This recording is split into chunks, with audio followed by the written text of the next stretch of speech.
Hi everyone, and welcome back to my channel. I hope you enjoy this video. When it's over, please like and subscribe if you haven't already. And first off, I just want to say to the people that have subscribed, I'm sorry I haven't put a video out in a while. It's been really crazy around here.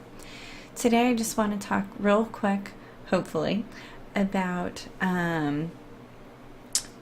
some stuff that I keep seeing pop up in like the Facebook sites for ACC. I keep seeing a lot of parents posting questions about how to help their kids sleep, and do other people's kids go through these things at night. And so I just wanted to tell people a little bit about my sleep habits, and hopefully that can help ease some people's anxiety or questions about their child's sleep. Let me start out by telling you that it generally takes me at least 45 minutes to fall asleep at night. Even when my daughter takes naps during the day, no matter how tired I am, I often will not nap while she's napping, because since it takes me about 45 minutes to fall asleep, by the time I actually fall asleep, she's usually ready to get up, or my other daughter comes home from school, and then I'm just more tired. So it takes me a while to fall asleep, and usually I feel like I can't turn my brain off. Sometimes there are things that will worry me, or I just get off on like these weird things in my head where like I end up remodeling my entire house, and then I realize like an hour or so has gone by, and so usually, let's see, sorry, I took notes, so I'm I made myself notes, so I'm looking down. Let's see, usually what I like to do is make lists in the night, because I've learned over the years how to try to minimize my not being able to fall asleep at night, because I definitely love sleeping and don't like being woke up in the middle of the night. So I make a lot of lists about things I need to do the next day, or my grocery list or whatever. Then I feel like, okay, it's done, it's out of my head, I don't have to think about it. And thanks to my husband, I have learned over the last couple of years to not really let things stress me out or worry me, even if I've had a problem with like a friend or a family member, or I feel like, oh, in this conversation, I said this, do you think they took it wrong? And I worry about it. Thanks to him helping me through things, I have learned to just go to sleep and not, if it's a big problem, it'll still be there in the morning. It shouldn't affect your sleep. And if it's not a big problem, by the time you sleep the next morning, you either don't really have to think about it, or you realize, well, hey, look, I made it that long without really needing to worry about it, and maybe it's not a big deal. There are nights that if I do wake up during the night, I often will take headache medicine, only because for like, if I just wake up like once and I can roll over and go back to sleep, that's fine. But if my kids get me up multiple times during the night for different things, and I have to get up out of bed, something in me triggers that gives me a little bit of anxiety or something, even if I try really hard not to have it. And I will end up with a bad headache the next morning. So generally, if I get woke up in the night by the kids, I will end up taking headache medicine to avoid headaches in the morning.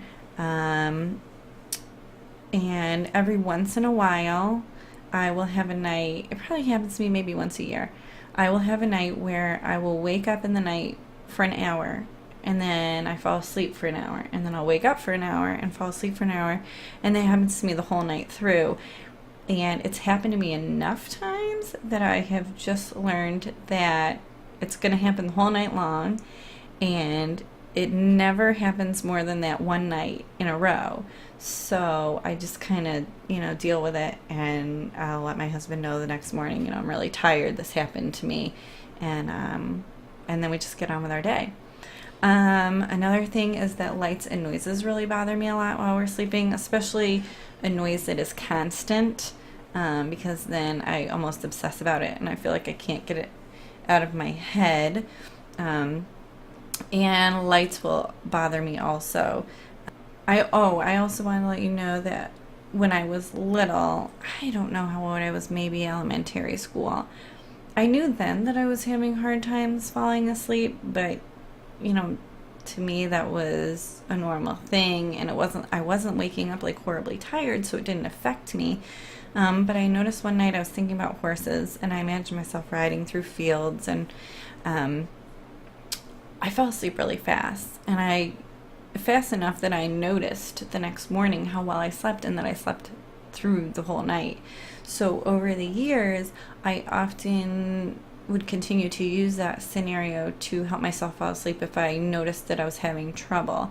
I don't have to do that anymore, only because I have trained myself now to, instead of using that scenario, to just telling myself, shut your brain off, you're done.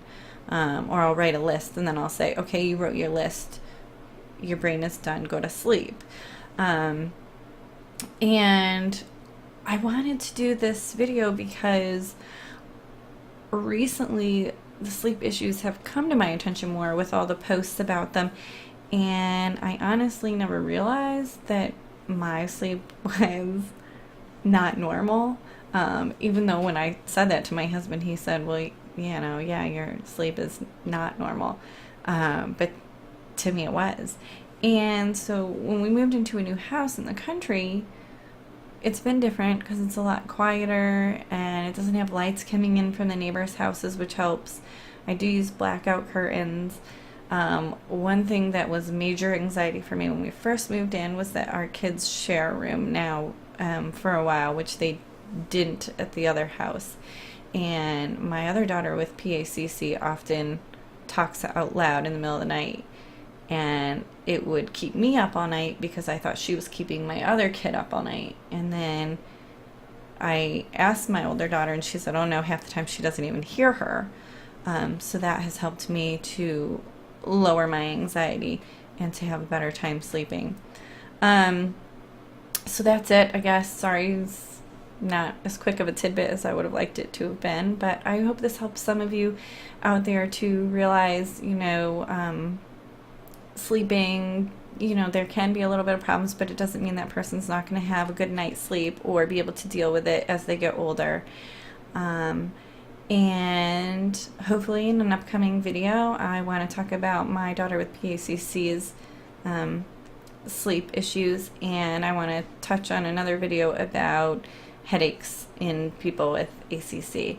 So I hope you liked my video. Please like and subscribe, and remember that this disorder does not define you. You define this disorder.